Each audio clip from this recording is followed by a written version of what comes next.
organisés en gang répartis dans chaque quartier. Et pour les voir, il faut entrer de jour dans des labyrinthes. Se lever tôt aussi, l'alcool et la drogue n'ont pas fait leur effet au petit matin. Ils nous acceptent grâce à Dieudo ici en bleu, un jeune réalisateur qui les connaît bien. Et ils nous amènent dans leurs repères sur les hauteurs, là où la police ne met jamais les pieds. C'est là que nous rencontrons les patrons du gang, procureur à gauche, colonel à droite. Présentation faite à l'heure du petit déjeuner, et ça commence par les blessures de guerre à la machette. Quand on rencontre le gang ennemi, on se bat à mort. Mon seul souhait quand je rencontre un ennemi, mon seul souci, c'est de le tuer. C'est la population qui nous a donné ce nom, Kuluna. Quand elle a vu qu'on marchait par groupe de 7, 8, 9 ou 10 avec les machettes, quand on menace les gens, voilà, on nous appelle comme ça. Et ces Kuluna ont un quotidien très bien réglé. Nous, le travail que Dieu nous a donné, quand on se lève, c'est d'aller racketter les élèves des écoles. Ça, c'est vers midi. Les enfants qui sortent, on leur prend leur téléphone, l'argent, tout ce qu'ils ont sur eux, on prend. Et puis à 14 h, on va chercher les gangs ennemis en face. On va se battre pour les tuer, pour les découper. Après, le soir, on recommence un nouveau parcours. Au marché pour aller prendre les chaînettes des femmes, les téléphones. Si tu résistes, on te découpe. On t'enlève la joue ou le nez, tu reçois un coup de machette. Ça fait longtemps qu'on a cette vie-là. Moi, j'ai 12 ans d'expérience.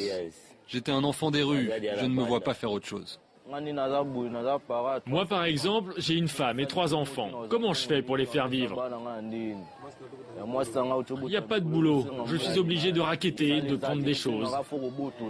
Alors comment envisager un avenir? Eux parlent de mort, de cercueil, mais aussi de la relève. Il y a aussi cet enfant-là. Il est en formation pour l'instant. D'ici à 2 mai, son nom c'est Champion Issa. Un mauvais gars. Issa a 13 ans.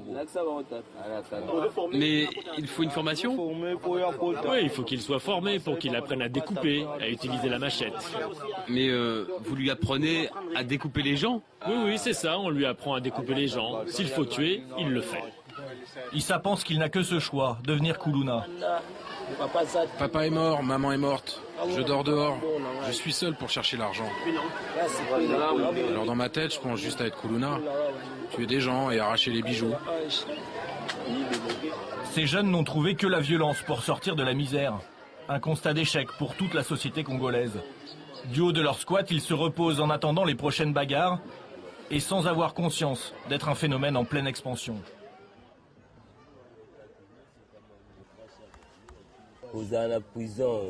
Être en prison, c'est pas une si mauvaise chose. C'est comme être en liberté. En fait, ça m'est égal. Il y a un temps pour tout. Tout ce qui arrive, c'est la volonté de Dieu.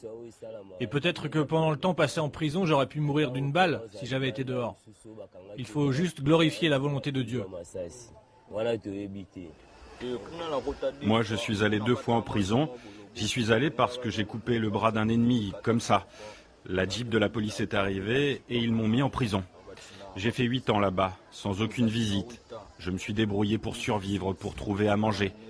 Moi, j'ai souffert énormément. Je nettoyais les toilettes, je vidais la merde des autres. C'est le Zaïre, un monde de souffrance. Si tu ne m'en dis pas, tu ne vis pas. C'est un pays bizarre où un homme peut te sodomiser pour de la nourriture. Il te fait ça, sinon tu ne manges pas. Pour avoir du foufou, la farine de manioc, tu dois passer par là. C'est un monde dur.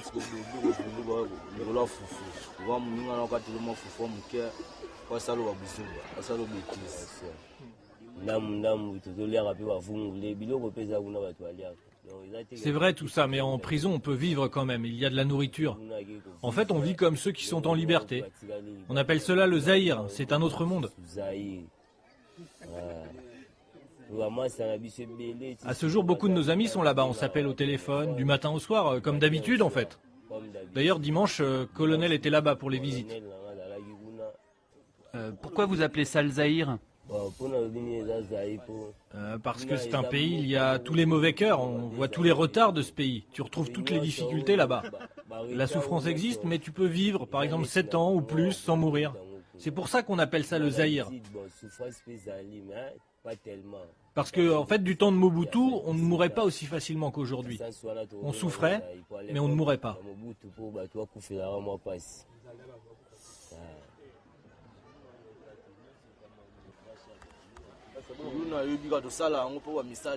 Être Kuluna, c'est pas une solution pour moi. Je fais ça parce qu'il n'y a pas de travail.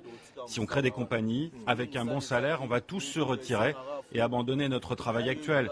Mais bon, comme il n'y a pas de compagnie, on doit continuer à voler.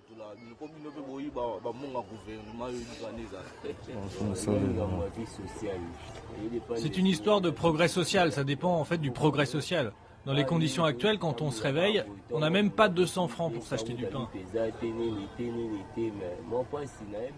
Alors bon, je ne sais pas, c'est difficile d'arrêter. Moi en tout cas, je suis encore dedans.